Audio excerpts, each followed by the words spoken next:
যা ধকল গেছে। তোমার কি খুব টায়ার্ড লাগছে নাকি অনুজ? না, টায়ার্ড কেন লাগবে, ঠিকই আছে। টায়ার্ড বলছি, আমি কাল থেকে ভাবছি অফিস জয়েন করব। কেন? অফিস থেকে তো ছুটি দিয়েছে, আর তাছাড়া আমরা তো এমনিতেও কিছুদিনের মধ্যে এখান থেকে চলে যাব। হ্যাঁ, চলে যাব, কিন্তু যাওয়ার আগে যে কোনো কাজ করবো না এরকম তো কোনো ব্যাপার নেই। না, এরকম কোনো ব্যাপার নেই, কিন্তু অফিস থেকে যখন ছুটিটা দিয়েছে সেটা ক্যান্সেল করতে যাবে কেন? তাছাড়া তোমার উপর দিয়ে যা ঝড়ঝাপটা গেছে কয়েকদিন। আমার বাড়িতে ভালো লাগছে না। বাড়িতে আমার সঙ্গে কদিন থেকেছো অনুজ, যে এর মধ্যেই খারাপ লাগা তৈরি হয়ে গেল? দেখো সেদিন, আমি একজন কাজের মানুষ, আমি কাজ নিয়ে থাকতে ভালোবাসি। কাজ বাদ দিয়ে যতটুকু সময় পাই ততটুকু এই পরিবারকে দিই। আমি মানছি তাতে পুরোটাতেই তোমার অধিকার আছে, কিন্তু কাজ বাদ ছেড়ে দিয়ে অর্থহীনভাবে বাড়িতে বসে থাকবো, এটা আমার জীবনের লক্ষ্য কোনোদিন ছিল না, আর হবেও না। কি আশ্চর্য অনুজ, তুমি কাজ করার মতন অবস্থায় পৌঁছাবে তখন না কাজ করবে? আর আমি তোমার ওয়াইফ হিসেবে এটুকুনি বলতে পারি না? মানে আমার কি এটুকুনি রাইট নেই যে আমি তোমাকে কিছু বলবো কখন কি করবে কখন কি করবে না? কি অদ্ভুত ব্যাপার। আর তোমার কি মনে হয় তোমার ওই সিচুয়েশনটার সময় কি আমি খুব ভালো ছিলাম?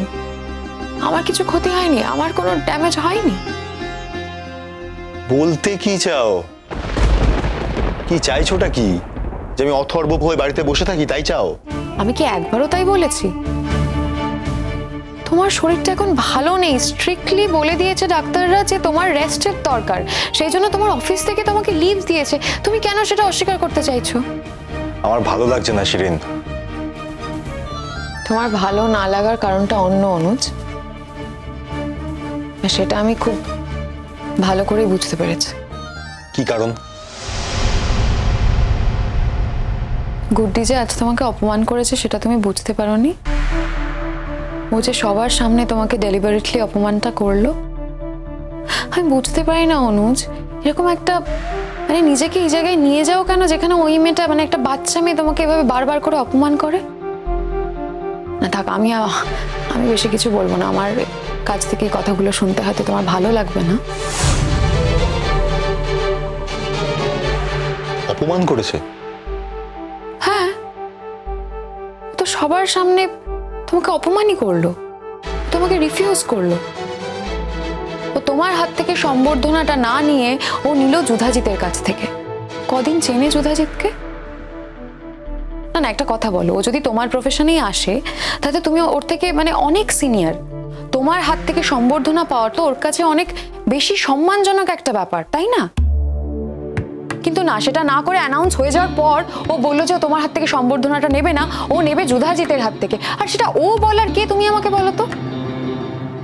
শোনো অনুজ, বিটুইন দ্য লাইন্সটা অনেক কথা থাকে। তুমি হয়তো অত কিছু বুঝতে পারো না, কিন্তু আমি তো একটা মেয়ে, আর আমি ওকে খুব ভালো করে চিনি। আমি এগুলো সবই বুঝতে পারি। কি কি কি বলতে কি চাইছো? কি আছে বিটুইন দ্য লাইন্স? তুমি বোঝনি বলতে চাও? আরে না না, আমি সত্যিই বুঝতে পারছি না। তাছাড়া কি বুঝবো, মানে ওর হয়তো আমার কাছ থেকে নিতে ইচ্ছা করেনি তাই নেয়নি। কি অদ্ভুত ব্যাপার।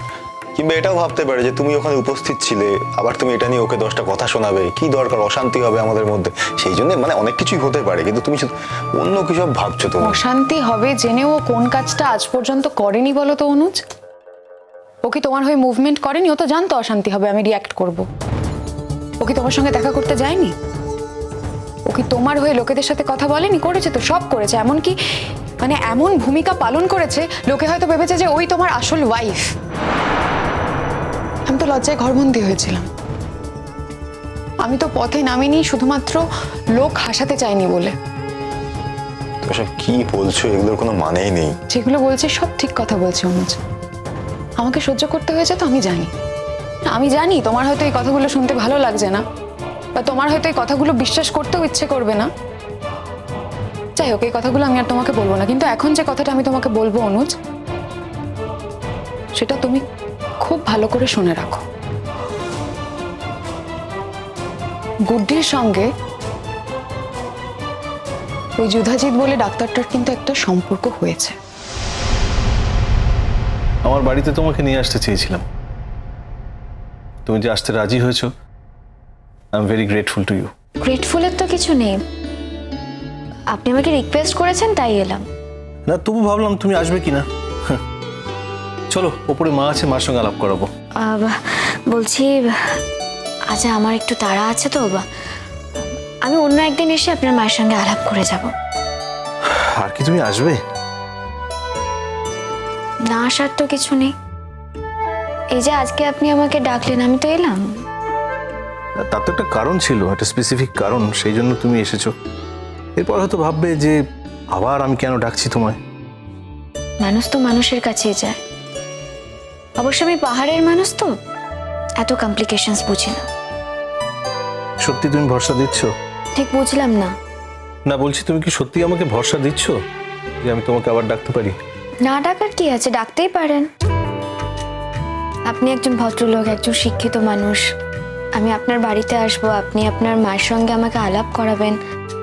দেখুন, আপনার মা আমার কাছে গুরুজন স্থানীয় মানুষ, এর মধ্যে না আসার কি আছে সেটা তো বুঝতে পারছি না। বহুদিন পাহাড়ে যাইনি জানো। তুমি তো জানোই আমি আমার জীবন থেকে পাহাড়কে ব্যান করে দিয়েছিলাম, কিন্তু আবার তোমার কথা শুনে আমার পাহাড় প্রেম জেগে উঠেছে। আবার আমার পাহাড়ে যেতে ইচ্ছে করছে। যান না, ঘুরে আসুন তাহলে। গেলে তোমার সঙ্গেই যাব। কেন আমার সঙ্গে কেন? অবশ্য আমি নিজে কবে যাব তারই কি কোনো ঠিক আছে? এত ভয় পাচ্ছ কেন? তোমার সঙ্গে যাব মানে কি আর তোমার বাড়িতে থাকবো? তোমার বাড়িতে থাকবো না। আমার বাড়িতে আপনি থাকতেও পারবেন না। তুমি আমাকে কতটুকু জানো?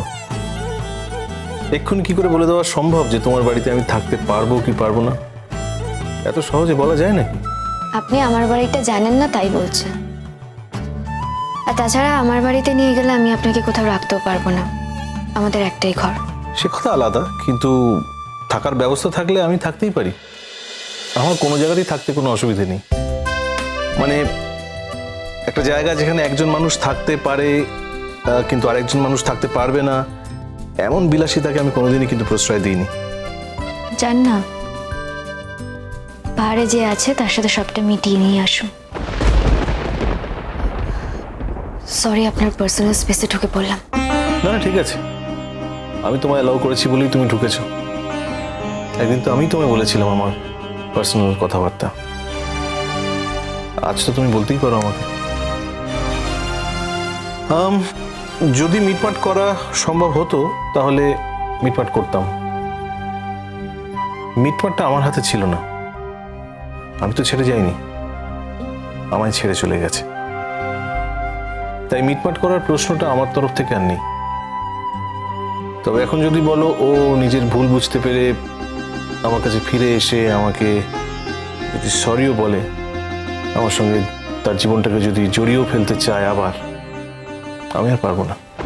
কেন পারবেন না? মানুষকে ভুল করে না? আর একবার ভুল করলেই কি তাকে আর কোনোদিনও মাফ করা যায় না? হয়তো করে, হয়তো মাপও হয়, কিন্তু এক একজন মানুষ তো এক এক রকম।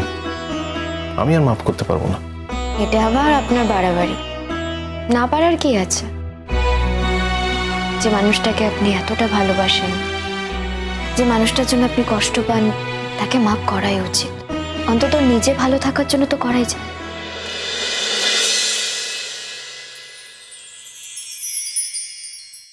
তোমাকে দেখার পর থেকে আমার ভিতরে একটা বদল হয়েছে। তুমি কি আমার সঙ্গে থাকতে পারো? কি বলছেন স্যার?